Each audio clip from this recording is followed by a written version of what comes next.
ممکن اور ناممکن کی کشمکش میں کیوں خود کو الجھا رہے ہو؟ جب اللہ ہے ساتھ تمہارے، پھر کیوں خود کو ستا رہے ہو؟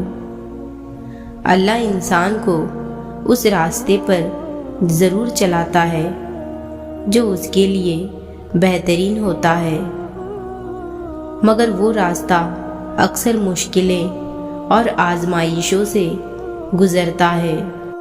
ہر مقام پر انسان کو دو راستے دکھائے جاتے ہیں،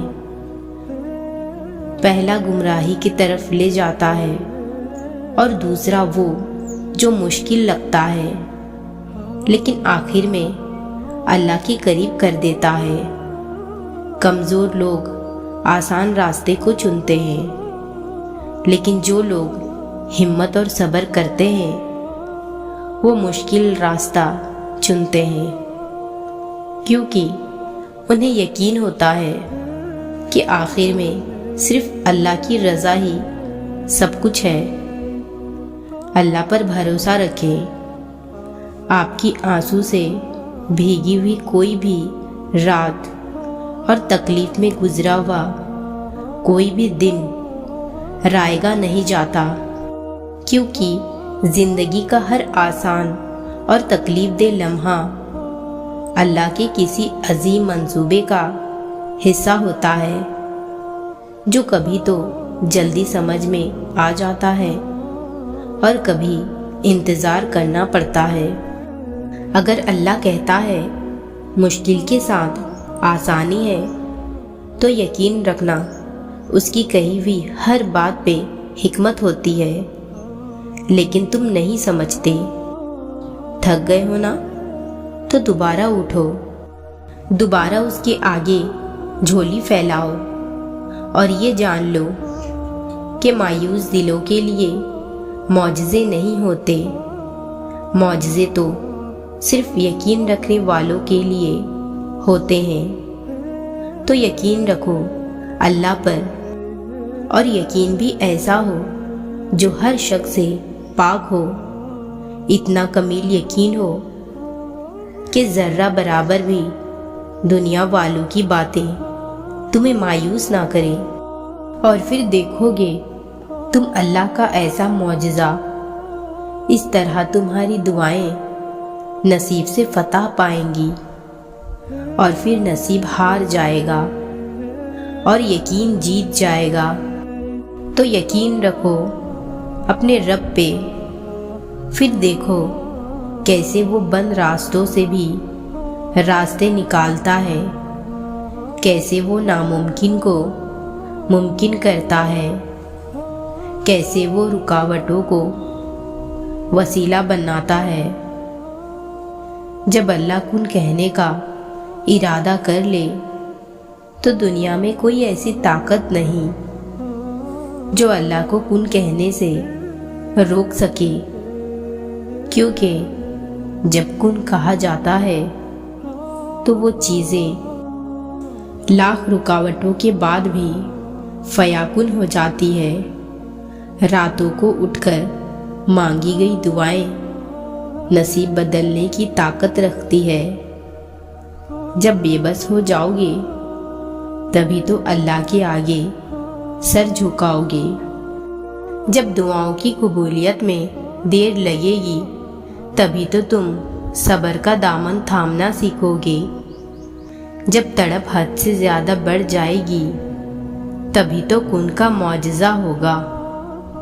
جب کن پہ یقین رکھو گے تب تو فیاکون کا معجزہ ہوتے ہوئے دیکھو گے۔ دعاؤں میں کچھ تو ہے جو وہ نصیب بدل دیتی ہے۔ دعاؤں میں کوئی تو بات ہوگی نا جو اللہ نے کہا دعائیں نصیب کے لکھے کو بھی بدل سکتی ہے۔ اگر دعا اتنی طاقتور نہ ہوتی تو کیا اللہ کہتا مانگو، جو بھی مانگنا ہے مانگ لو میں دوں گا۔ اگر اللہ نے یہ کہا ہے تو کیا کوئی شک کی گنجائش ہے کہ اللہ نہیں دے گا؟ اللہ تو جب چاہے جو چاہے کر سکتا ہے، تو تمہیں کیوں لگتا ہے کہ اللہ تمہاری دعائیں نہیں سنے گا، تمہیں نہیں نوازے گا؟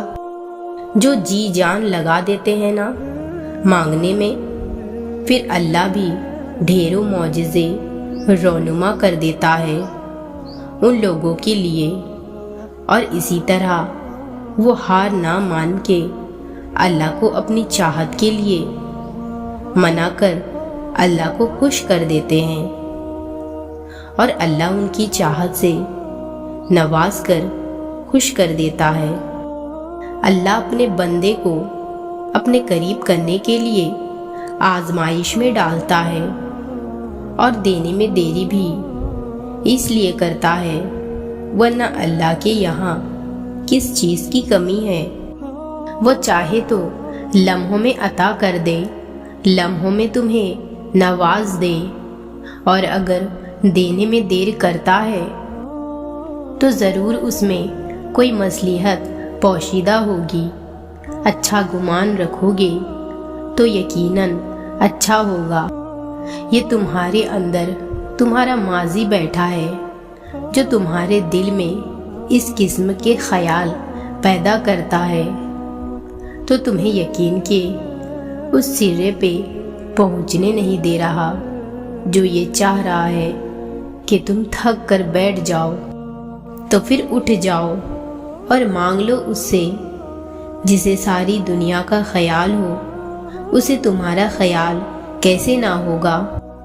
یقین، دعا، صبر، انتظار، یہ راستے ہیں قبولیت کے، یہ راستے ہیں کامیابی کی، یہ اشارے ہیں معجزات کے، یہ نظارے ہیں اس کی کائنات کے، یہ اجر ہے، یہ تحفہ ہے تمہارے صبر میں گزرے لمحات کے۔ اس وجہ سے تہجد پہ آ پہنچے ہو۔ یہی وقت ہے تمہاری اب رب سے ملاقات کے۔ یہ سکون، یہ امتحان بے وجہ نہیں ہے، یہ ثبوت ہے تم حقدار ہو اس کی چاہت کے۔ تم دنیا چھوڑ کر اس کے پاس آ گئے ہو، وہ دنیا بچھا دے گا تمہارے قدموں میں۔ تم دعا مانگتے رہو یقین کے ساتھ۔